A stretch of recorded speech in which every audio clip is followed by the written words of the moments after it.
আসসালামু আলাইকুম everyone, welcome back to my channel. আশা করছি সবাই অনেক ভালো আছেন। আজকে আপনাদের সাথে আমি অলিভ অয়েল কীভাবে ঘরে তৈরি করতে হয় সেই ভিডিওটাই শেয়ার করছি। আশা করি আপনাদের কাছে ভালো লাগবে। তো এখানে একটা বাটিতে দেখতে পাচ্ছেন দেশীয় জলপাই আছে, আর এখানে বয়ামে আছে ছোট যে অলিভটা দেশের বাইরে পাওয়া যায় সেটা।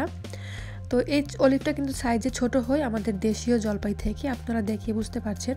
আর যে অলিভটা ছোটটা সেটা আসলে এখন আমার এখানে ফ্রেশ পাওয়া যায় না, এখন সিজন না, সেই কারণে আমি বয়ামেরগুলোই নিয়েছি। আর এগুলো থেকে আজকে আমি অলিভ অয়েল বের করব। আর এখানে আমি 2টা বয়াম নিয়েছি।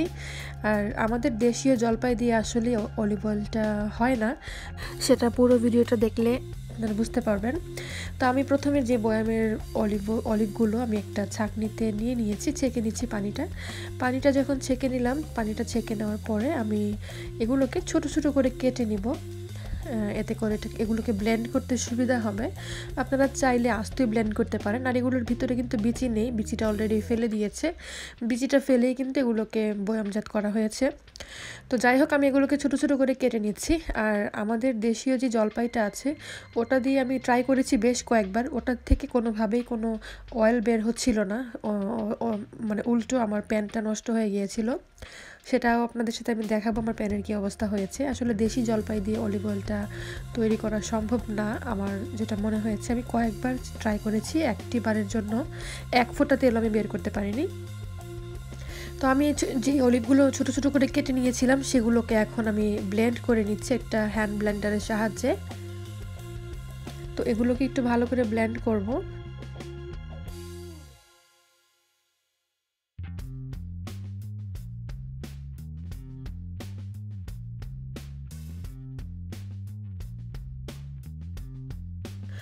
অলিভগুলো ব্লেন্ড করা হয়ে গেছে। এখন আমি একটা প্যান বসিয়ে দিয়েছি চুলার মধ্যে, আর একটা টিস্যু পেপারের সাহায্যে আমি প্যানের যে এক্সট্রা পানি আছে সেটাকে মুছে নিয়েছি। এখন আমি ব্লেন্ড করে রাখা অলিভগুলো দিয়ে দিয়েছি প্যানটার মধ্যে। এখন এগুলোকে একটু সময় নিয়ে ভাজতে হবে। এটা ভাজতে হবে কারণ এখানে যে পানিটা আছে সেটা আমরা চেষ্টা করব যাতে টেনে যায়। আর পানিটা যখন শুকিয়ে যাবে তখন সেটা থেকে অয়েলটা বের করতে সুবিধা হবে। আর যদি এটা ভালো করে ভাজা না হয় তখন কিন্তু অলিভ অয়েলটা বের হবে, সাথে পানিও থাকবে, দুটার সংমিশ্রণ থাকবে। তো আমরা চাচ্ছি শুধুমাত্র অলিভ অয়েলটা যাতে বের হয়, সে কারণে এটাকে একটু সময় নিয়ে ভাজতে হবে। তো বেশ কিছুক্ষণ ভাজার পরে দেখতে পাচ্ছেন যে আমি যে কাঠিটা দিয়ে নাড়াচাড়া করছি সেটা একটু তেল চিটচিটে হয়েছে। তবে ভাজা কিন্তু এখনও হয়নি, আরও একটু ভাজতে হবে। এটার কালারটা অনেকটা চেঞ্জ হয়ে যাবে। সেই সাথে এই যে ব্লেন্ড করা যে অলিভগুলো আছে সেগুলো একটু সবগুলো আলাদা হয়ে যাবে, একটার সাথে একটা লেগে থাকবে না, আর একটা শনশন আওয়াজ হবে। তখনই বুঝতে হবে যে ভাজা হয়ে গেছে। আমার ভাজাটা দেখে নিশ্চয়ই বুঝতে পারছেন যে এটা অনেকটাই ভাজা হয়ে গেছে। তো আমি আরও কিছুক্ষণ ভেজে নিব, কারণ আমি চাচ্ছি যে একটু ধৈর্য সহকারে ভেজে নিই, যাতে কোনোভাবেই 1 ফোঁটাও যাতে পানি না থাকে। আমার ভাজা হয়ে যাওয়ার পর আমি একটা সুতি কাপড় নিয়েছি, আপনারা চাইলে চিজ ক্লথ নিতে পারেন। এমন কাপড় নেবেন যেটা থেকে রং না ওঠে। তো আমি এই কাপড়টার মধ্যে এখন সেই ভাজা ঝরঝরে সেই অলিভগুলো দিয়ে দিয়েছি। এটা দেখে কিন্তু বোঝার উপায় নেই যে এখান থেকে যে অলিভ অয়েল বের হবে, হয়তো বা দেখে বোঝা যাচ্ছে না। এখন দেখবেন যে আমি এটা যে চিপার সাথে সাথে এটা থেকে কীভাবে তেল বের হয়। তো এটা একটু গরম অবস্থায় তেলটা বের করতে হবে, ঠান্ডা হয়ে গেলে আসলে তেলটা ওইভাবে বের হতে চাইবে না। আর এটা যেহেতু সেদ্ধ করা অলিভ, এটা বয়ামের অলিভ, এখান থেকে যেই পরিমাণ তেল বের হবে, অলিভগুলো যদি ফ্রেশ থাকে সেখান থেকে আরও বেশি পরিমাণে অয়েল বের হবে। তো আমি জাস্ট আপনাদের সাথে কীভাবে অলিভ অয়েলটা বের করতে হয় সেটা আমি শেয়ার করছি। আর এটাও নিশ্চয়ই বুঝতে পারছেন যে বয়ামের যে অলিভগুলো আছে সেখান থেকেও কিন্তু অয়েল বের করা সম্ভব। আর এই অলিভ অয়েলটা কিন্তু একদম অর্গানিক, একদম খাঁটি। তো দেখতেই পাচ্ছেন যে এখান থেকে আমি কিভাবে চিপে চিপে তেলটা বের করছি।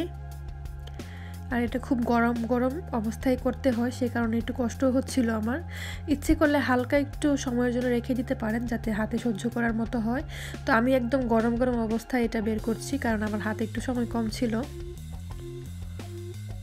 তো এটা থেকে আমি এই পরিমাণ তেল বের করেছি, হয়তো বা আরও একটু ট্রাই করলে আরও একটু বের হতো, কিন্তু আমি আর ট্রাই করিনি বেশি একটা।